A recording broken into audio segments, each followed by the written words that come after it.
ভাই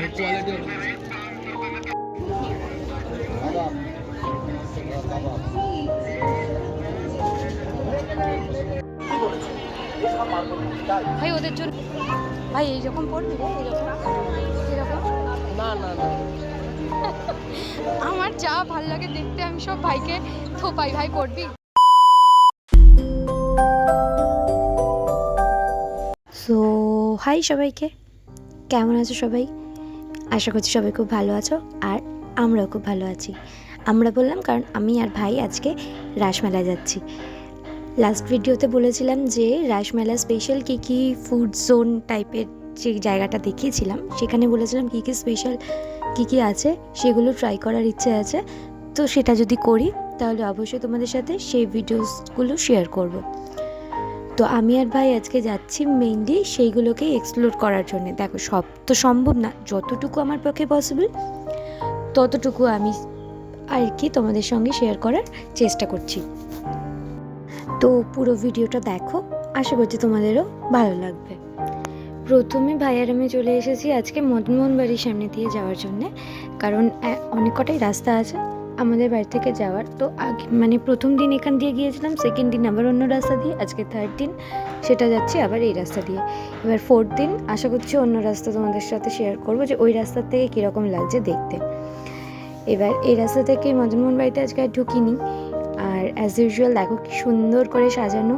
আমি তো দেখিয়েছিলাম এটাকে এলাবোরেট করে নিয়ে ফার্স্ট ভিডিওতে, তোমরা যদি না দেখে থাকো অবশ্যই গিয়ে চেক করো। আমার রাসমেলা পার্টের ফার্স্ট ভিডিও আমি লিঙ্ক ডেসক্রিপশনে দিয়ে দেবো।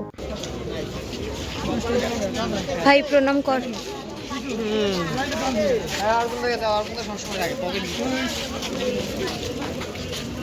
বাবা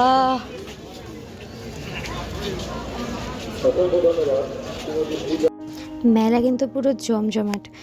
মানে লাস্ট ভিডিওতে যেরকম দেখেছো তোমরা যে ওই কিছু ছাড়া ছাড়া দোকান আছে, মানে অল্প কয়েকটা দোকান, মানে প্রথম যেহেতু অল্প অল্পই বসেছিল, কিন্তু লাস্ট সানডে থেকে কিন্তু মেলা বসেছে পুরো জোর কদমে। দুদিকে দোকান দেখছো আর মানুষের ভিড়, মানে সাংঘাতিক মানুষের ভিড়। ঠান্ডা আমাদের এখানে মোটামুটি ঠান্ডা, মানে আছে ঠান্ডা আর কি, কিন্তু মেলার ভেতরে ঢুকলে কোথায় সেই ঠান্ডা, কোথায় কি মানুষের ভিড় আর মানুষের এনার্জি দেখলে সেই সব আর কিছু তখন কোনো কিছুই আর কি মাথায় থাকে না। এবার এত দোকান চারদিকে, কোনটা ছেড়ে কোনটা দেখাবো, আর আমি নিজে কোনটা দেখবো, আর কতটুকু ভিডিও করব, কতটুকু জিনিস কেনাকাটা করব, মানে প্রচণ্ড কনফিউশন আর কি। এত দোকান এত দোকান, মানে এত দোকান, মানে আমি যদি সকাল 10টা-11টার দিকেও যাই তাহলে মনে হয় মোটামুটি রাত 7টা-8টার মধ্যে সমস্ত দোকান ঘুরে, ভালোভাবে ঘুরে আর কি, তবে হয়তো পুরোপুরি দেখা গেলেও যেতে পারে। মানে এত দোকান মানে এতটাই কি বলছি, মানে এত সব দোকান আর কি, ঘুরে একদিনে দেখা কোনোভাবে সম্ভব না। পুরো মেলা তো তোমাদের সাথে শেয়ারই করতে পারিনি। যদি কোনো দিনও সকালে যাই তাহলে চেষ্টা করব বাকি পোর্শনগুলো আর কি দেখানোর, কারণ সকালে মেলা একটা অন্যরকমই রূপ নেয়, আবার রাত্রিবেলা পুরোপুরি আলাদা রকমের। দেখো শুধু ভিড়টা দেখো। তো প্রথমেই চলে এসেছিলাম আমি আর ভাই এই চায়ের দোকানটাতে। এটা মেইনলি তন্দুরি চায়ের দোকান। তো প্রথমে আমরা এসেছি এই দোকানের চাটা টেস্ট করতে। তো এই দেখো দোকানের নাম সুন্দর করে লেখা, তন্দুরি চায়ওয়ালা। বেশ ভালো লেগেছিলো, ইউনিক টাইপের ডিজাইন করা, পেছনে সব পেপার কাট করে নিয়ে সেই কি থিমটা আর কি মানে ডেকোরেট করা। আর এখানে ভাই নিয়েছিল চকলেট টি আর আমি নিয়েছিলাম স্পেশাল তন্দুরি টি। এবার মশলা টিটা তখন অ্যাভেলেবেল ছিল না, কিন্তু যেটা আমি খেয়েছি অসম্ভব সুন্দর ছিল। আর এখানে এই পোট্যাটো স্ন্যাক্স টাইপের যেটা পাওয়া যায় সেটাও এই দোকানটার মধ্যেই ছিল। তো এটা আমি নিইনি আজকে, নেক্সট দিন যেদিন যাবো আশা করছি সেটা ট্রাই করে দেখবো কীরকম লাগে। মেলার তুলনায় টেস্ট সত্যি প্রচণ্ড ভালো ছিল, মানে এতটা ভালো হবে আশা করিনি। আর ভাইয়েরটা নিয়েছিল 30 আর আমারটা নিয়েছিল 40। এবার নর্মালি মেলার দাম একটু তো ডিফারেন্ট থাকবেই অন্যান্য সব, মানে অন্য সময়ের থেকে, কারণ ট্যাক্সের ব্যাপার থাকে মেলায়, আগেও আমি যেরকম বলেছিলাম। তো সত্যি খুবই ভালো ছিল টেস্ট, মানে বানিয়ে কিছু বলার ব্যাপার না, মানে সত্যি খুব ভালো ছিল। তারপরে ওই চাটা খেয়ে এবার বাড়ির জন্য একটুখানি কাবাব নেব, তাই জন্য এসেছিলাম এই দোকানটাতে।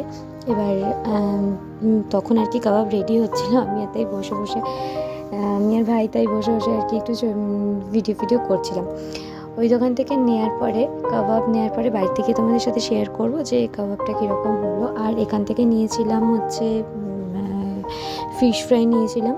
তো এই দোকানটা কিন্তু স্পেশালি এসেছিল দীঘার থেকে, দীঘা ফিশ কর্পোরেশন দোকানটা ছিল, সত্যি খুব ভালো টেস্ট ছিল ফিশ কাটলেট এইসবের। আর দেখে তো লোভ সামলানো যাচ্ছিল না। আর এই দোকানটাতে দাদাটা সত্যি এত ভালো। আমি এই 3টে ব্যাগ টাইপের এরকম নিয়েছিলাম, 3টে বড় বড় ব্যাগ ছিল, 100 টাকা করে বিক্রি করছিল। অনেক দিন থেকেই আমি এরকম একটা ব্যাগ খুঁজছিলাম, মানে আমার এই মেকআপ ব্রাশ এইগুলো অর্গানাইজেশনের জন্যে খুব দরকার ছিল আমার। মানে অ্যাকচুয়ালি একটা অর্গানাইজার এরকম থাকলে পরে খুব ভালো হয়, কারণ আমি সাজার সময় আর কোনো কিছু খুঁজে পাই না।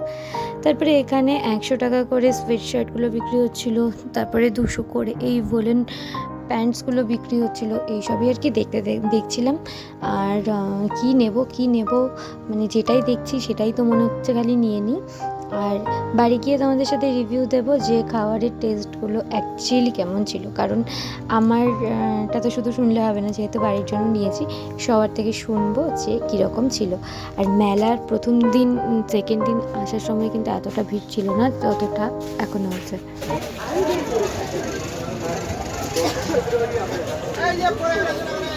এই দোকানটাতে আমি একদিন যাব, আমি একটা জিনিস নিই ভাই। মোটামুটি ব্ল্যাঙ্কেটের দোকান, সোয়েটারের দোকান, ব্লেজারের দোকানেই ভর্তি মেলাটা এই সাইডগুলোতে। আর আরেকটা পোর্শনে তো এখনও পর্যন্ত যেয়ে উঠতে পারিনি, আজকে 3 দিন হয়ে গেল, মানে 3 দিন মেলায় ঢু মারা হয়ে গেল, এখনও যেতে পারিনি। এবার আশা করছি যাব, ইচ্ছে তো আছে যাওয়ার, দেখা যাক কতদূর কী হয় সাকসেসফুল। আর মেলা তো বললামই, দেখছোই কীরকম জমজমাট হয়ে গেছে মেলা। আর মেলায় কিন্তু আমি ভয়েস দিয়ে কথা বলছিলাম, কিন্তু এই যে চারদিকে এত হিন্দি গান, বাংলা গান, একে 2 2 2 4 কীসব হয়, এইসব গান টান বাজছিল কপিরাইটের জন্য। আমি আর রিস্ক নিলাম না, তাই জন্যই ভয়েস ওভারগুলো দিচ্ছি। না হলে কিছু ভিডিওতে দেখবে যে আমি কথা বলছি, লিপসিং করছি, কিন্তু কিছু ভয়েস ওভারই সেই আলটিমেটলি দিচ্ছি।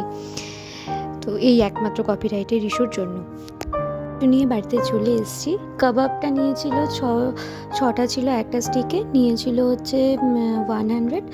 আর চিংড়ি মাছের পকোড়া নিয়েছিল 4টে 100, আর ওই ফিশ ফিঙ্গার যেটা ছিল সেটা 4টে 150।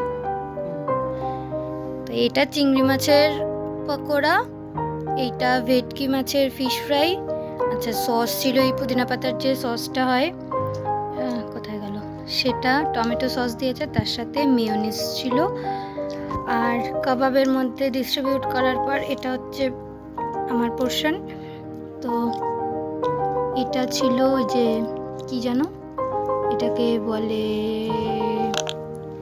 আরে ইমা এ কি, আচ্ছা এটা হচ্ছে রেশমি কাবাব। আর এটার সঙ্গে মেয়োনিজ তো ছিলই, এইসব ছিল। এমনি টেস্ট ওয়াইজ যা বললো সবাই খেয়ে দে খুব ভালো। এবার আমি খেয়ে দেখবো এটা কীরকম অবস্থা। সত্যি দারুণ ছিল টেস্ট, মানে আমার আর এক্সট্রা কিছু বলার নেই। কাবাবটা জাস্ট অসাম ছিল, সত্যি অসাম ছিল। সো ফাইনালি খাওয়ার দাওয়া সব কিছু কমপ্লিট। আর জিনিসপত্র টুকটাক যা যা কেনা হয়েছে সেটার একটা সেপারেট ভিডিও করব। আজকের ভিডিওটা কেমন লাগলো অবশ্যই সবাই জানিও কমেন্ট করে। আর মানে আগের যে 2টো ভিডিও দিয়েছিলাম মেলার, সবাই খুব ভালো রেসপন্স করেছো, থ্যাংক ইউ সো মাচ সেটার জন্য। আশা করছি এর পরের ভিডিওগুলোতেও বা এর পরের পার্টগুলোতেও সেরকম ভালো রেসপন্স পাবো। So thank you so much once again. See you in the next video, hopefully খুব তাড়াতাড়ি দেবো। টিল দেন টেক কেয়ার, সবাই খুব ভালো থেকো, টাটা।